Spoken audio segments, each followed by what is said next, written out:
HOA claimed community safety, then ran barbed wire straight through my backyard. Have you ever experienced someone claiming community safety as an excuse to illegally trespass and build a dangerous structure directly through your private property? The gentle rustle of leaves in my century-old oak trees and the cheerful chirping of native birds were the soundtrack to my mornings at Willow Creek Sanctuary. My property, a sprawling, untamed acreage on the outskirts of Havenwood, served as both my home and a private wildlife rehabilitation center, specializing in injured raptors and migratory birds. It was a haven, a place where I, Dr. Eleanor Vance, a retired ornithologist, poured my heart and soul into conservation. My property lines, marked by carefully placed, unobtrusive stone markers and natural waterways, were clearly understood boundaries, respected for decades. Then came Karen, not with an offer of help, but with a shocking act of aggression. I was tending to a recovering red-tailed hawk when I heard the guttural roar of heavy machinery, followed by angry shouts. I rushed outside to find a construction crew, overseen by a woman in an immaculate pantsuit, erecting a menacing, 5-strand barbed wire fence. And it wasn't on the property line. It was a good 20 feet inside my backyard, tearing through my nascent butterfly garden and dangerously close to my bird enclosures. The woman directing the operation with a haughty air was Brenda Albright, the notoriously aggressive president of the Blackwood Estates HOA, a new, sprawling luxury development that had recently expanded onto the neighboring land. "What in the blazes do you think you're doing?" I shouted, my voice trembling with disbelief and rage as I ran towards them. "You're on my property. Stop this immediately." Brenda turned, a look of utter disdain on her face. "Dr. Vance," she shrieked, her voice shrill and condescending. "This fence is a necessary community safety improvement. Your wild property is a hazard to our residents, attracting undesirable elements and uncontrolled wildlife. We have received numerous complaints about the potential for wildlife encroachment and unsecured boundaries. This fence is a proactive measure for the protection and security of Blackwood Estates, and it is fully approved by our HOA's security and aesthetic covenants. We are merely reclaiming what was always intended as a communal safety buffer. You are obstructing community progress, and I demand you cease your interference at once or face legal action and fines." The main conflict, audacious and utterly infuriating, was laid bare. Brenda, armed with a fabricated claim of community safety, was illegally trespassing and constructing a dangerous barbed wire fence deep inside my private property, all while justifying her actions with ludicrous HOA covenants and a profound disregard for wildlife. Her demands were not only illegal, but rooted in a profound disdain for conservation and a pathological sense of entitlement, treating my sanctuary as a personal affront to her luxury lifestyle. Her attitude was one of blatant contempt, believing her personal preferences granted her the right to intrude, destroy, and impose rules on sovereign land, endangering both my work and the animals I protected. I stared at her, then at the menacing barbed wire. "Brenda," I said, my voice dangerously low and steady, trying to keep my fury in check. "You are not only trespassing, but you are creating a hazardous structure on private land. This is Willow Creek Sanctuary, a licensed wildlife rehabilitation center. That fence is a direct threat to my animals, especially the birds of prey, and your HOA has no jurisdiction over my property. Get your crew off my land now, or I'm calling the sheriff." I even pulled out my laminated property deeds and my state wildlife rehabilitation license.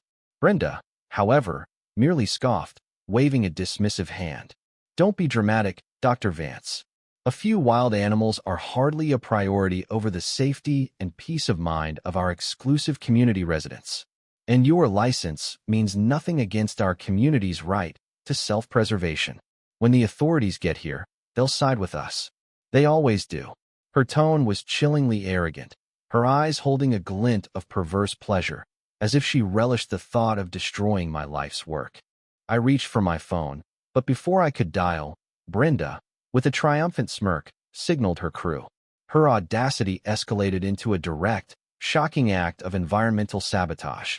As I watched in horror, the construction crew, under Brenda's direct instruction, deliberately drove a heavy-duty post-hole digger directly into the root system of my oldest, most majestic oak tree, a protected species that served as a nesting site for several raptors. Then, with a sneer, Brenda ordered them to dump several bags of concrete mixed directly around the base of the tree, effectively poisoning its roots and guaranteeing its slow, agonizing death. It was a calculated, malicious act designed to damage critical natural heritage, destroy my property's ecosystem, and cripple my ability to rehabilitate wildlife. Right after Brenda's act of destruction and blatant disregard for the environment, a crucial twist unfolded from an unexpected source. My youngest intern, Chloe, a sharp environmental science student who was setting up remote sensors for a bird migration study, happened to be recording the ambient sounds and visual data from a camouflage drone flying above the tree line. She rushed over, her face grim. "Dr. Vance," she gasped, showing me her tablet. "I got it all. They drove the digger into the oak's roots, and then they dumped concrete. It's all on video." Her drone footage, shockingly clear from an aerial perspective, showed Brenda's explicit commands, the heavy machinery moving directly to the oak, and the deliberate dumping of the concrete. The audio even picked up Brenda's distinct, high-pitched cackle as she declared, "That'll solve that nuisance." The larger consequence of Brenda's actions became terrifyingly clear. The ancient oak tree she had poisoned wasn't just a beloved landmark. It was the primary nesting site for a pair of federally protected bald eagles, who were part of a critical reintroduction program by the U.S. Fish and Wildlife Service, USFWS. Her deliberate destruction of their nesting tree and the introduction of toxic concrete wasn't just a petty act of vandalism. It directly jeopardized a critical national conservation effort, threatening endangered species and setting back years of vital wildlife preservation work. Her petty vendetta had escalated into a direct assault on national environmental law and public welfare, elevating her personal malice to a matter of profound humanitarian and governmental significance. Armed with Chloe's irrefutable drone footage, the furious lead biologist from the USFWS, and my own burning desire for justice, I was done being patient. When the two county sheriff's deputies, alerted by a panic call from one of my workers, finally arrived, Brenda was already in full performance mode, loudly complaining about my unruly behavior and illegal obstruction to anyone who would listen. "Officers," she shrieked, "I'm here to report his illegal activities. He's clearly violating zoning laws and threatening our community." "Actually, Ms. Albright," I retorted, my voice cutting through her bluster, amplified by the news cameras that had just pulled up, having been tipped off by the USFWS. "Your community safety claim is about to become an arrest for felony vandalism, destruction of protected natural resources, and criminal trespass." I then projected Chloe's drone footage onto a large, portable screen for the deputies and the news crew. The raw, unedited video of Brenda's malicious acts played for all to see. Her deliberate instruction to damage the oak, the heavy machinery, her triumphant sneer, and her blatant lies to the police. The deputies looked aghast, and the assembled news crew gasped. Brenda's face went from smug confidence to utter, white-faced terror. "That's manipulated. That drone is illegal.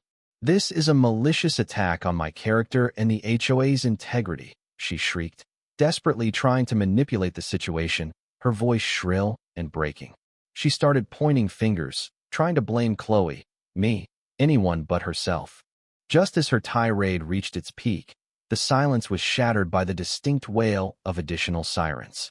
More county sheriff's vehicles, but also a sleek black SUV marked Department of Justice, Environmental Crimes Section, pulled up. Out of the lead vehicle stepped a grim-faced federal prosecutor, followed by a representative from the Environmental Protection Agency, EPA, Criminal Enforcement Division, and the furious lead biologist from the USFWS. The EPA representative spoke first, his voice cold and cutting. "Ms. Albright, your actions have directly violated the Migratory Bird Treaty Act and endangered a federally protected species. Your deliberate contamination of land and destruction of protected habitat constitutes a severe federal felony." The DOJ prosecutor stepped forward. "And Ms. Albright, We've also been investigating reports of widespread financial irregularities within the Blackwood Estates HOA, specifically regarding the fraudulent collection of environmental protection and infrastructure fees and the diversion of HOA funds to shell corporations ostensibly for community development projects. Your documented acts of environmental destruction, criminal trespass, and interference with a legitimate nonprofit and federal conservation effort align perfectly with these ongoing investigations. Furthermore, we have evidence of significant sums of HOA funds being diverted to offshore accounts linked to your shell corporations, ostensibly for development projects that never materialized, and a history of targeting valuable natural habitats for forced acquisition. A nervous murmur rippled through the gathered Blackwood Estates residents, who had followed the commotion, as one stammered to the prosecutor. She told us the environmental fees were for our new nature preserve. We had no idea the money was going to her private land deals. It was a chilling revelation. Brenda wasn't just a busybody. She was a criminal mastermind, systematically defrauding her own members, attempting to seize valuable natural resources, and sabotaging critical federal conservation efforts for massive personal profit, with the community safety claims merely a cover for her grand scheme. A past incident, whispered among her former colleagues, revealed that Brenda had been previously involved in a land development scandal involving wetlands destruction. The consequences for Brenda Albright were immediate and utterly devastating. She was arrested by the FBI and local authorities on multiple charges, including federal offenses for environmental crimes, violation of wildlife protection acts, felony vandalism, criminal trespass, and later, as the full extent of the fraud was uncovered, for massive embezzlement, wire fraud, and racketeering. The Blackwood Estates HOA was placed under immediate federal oversight, its assets frozen, and a full forensic audit exposed tens of millions in stolen funds, a systematic scheme orchestrated by Brenda and her network. Her carefully cultivated image as the benevolent community leader shattered into irreparable pieces. The HOA residents she had once intimidated and defrauded now turned on her, furious at being manipulated and exploited, their HOA funds stolen, and their properties facing legal battles due to her criminal actions. Her social circles, built on an illusion of wealth and influence, abandoned her completely, unwilling to be associated with such public disgrace. Her vast real estate holdings, her fortune, her status, her perceived power all confiscated as part of the ongoing investigation and subsequent lawsuits. She lost everything: her freedom, her fortune, and her reputation. The ultimate irony was that her audacious attempt to enforce her non-existent authority and destroy my sanctuary led to the complete unraveling of her vast, illegal enterprise, culminating in a lengthy federal prison sentence. As for Willow Creek Sanctuary, it thrived. The barbed wire was removed, the oak tree received specialized care, and the bald eagles, though disturbed, eventually returned to a new, carefully constructed nesting platform. The sanctuary received a surge of new donations, volunteers, and national attention, becoming a symbol of resistance against unchecked corporate greed and environmental destruction. The satisfaction was immense, watching her literal and figurative empire crumble before her eyes, a quiet triumph of justice and conservation over arrogant greed and rampant criminality. What's your take on this? When someone so brazenly abuses power, engages in environmental destruction, and attempts to sabotage critical conservation efforts while defrauding an entire community, does their complete and utter downfall, even to federal prison, truly serve justice? Or is there a point where the consequences become too extreme?